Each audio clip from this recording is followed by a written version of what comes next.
Attention, तुमच्याकडे फक्त 5 second आहेत आणि तुमचा एक निर्णय 5 जीव वाचवूही शकतो किंवा सगळं कायमचं बदलू शकतो. इमॅजिन तुम्ही एका रेल्वे ट्रॅक जवळ उभे आहात. अचानक तुम्हाला एका धडधडत्या ट्रेनचा आवाज ऐकू येतो. तुम्ही चमकून मागे वळता आणि समोरच एक ट्रॉली वेगाने रुळांवरून धावताना दिसते. नियंत्रण सुटलेलं आहे. पुढे पाहता तुम्हाला 5 कामगार दिसतात ज्यांना धोक्याची अजिबात जाणीव नाही. तुम्ही किंचाळता, हात हलवता, पण ट्रेनचा आवाज इतका मोठा आहे की कुणालाच ऐकू जात नाही. तेवढ्यात तुमची नजर एका लिव्हरवर जाते. जर तुम्ही हा लिव्हर ओढलात तर ट्रॉली दुसऱ्या रुळांवर वळेल आणि 5 जणांचा जीव वाचू शकतो. पण त्या दुसऱ्या रुळांवर एक माणूस उभा आहे. जर तुम्ही लिव्हर ओढलात तो निश्चितच मरेल. आता तुम्हालाच हा निर्णय घ्यायचा आहे. तर मग तुम्ही लिव्हर ओढाल का? एका माणसाचा बळी देऊन 5 लोकांना वाचवाल की तुम्ही काहीच करणार नाही आणि 5 जणांचा मृत्यू पाहत उभे राहाल? म्हणजेच गोष्ट निसर्गावर सोडून द्याल. माणसाचा जीव फक्त एक संख्या आहे की प्रत्येक जीव समान महत्वाचा आहे. आणि सांगू का, जरा एकटा माणूस तुमचा जवळचा मित्र असता,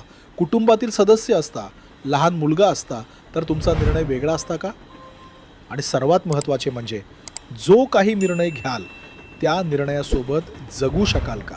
असे प्रसंग जिथे कोणतीही एक निवड ही पूर्णतः योग्य किंवा अयोग्य नसते, अशा प्रसंगांना नीतिशास्त्राच्या भाषेत नैतिक द्वंद्व किंवा पेच प्रसंग म्हणतात. अशा पेच प्रसंगांचे समतोल उत्तर देण्यासाठी एथिक्स म्हणजेच नीतिशास्त्राचा अभ्यास महत्त्वाचा ठरतो.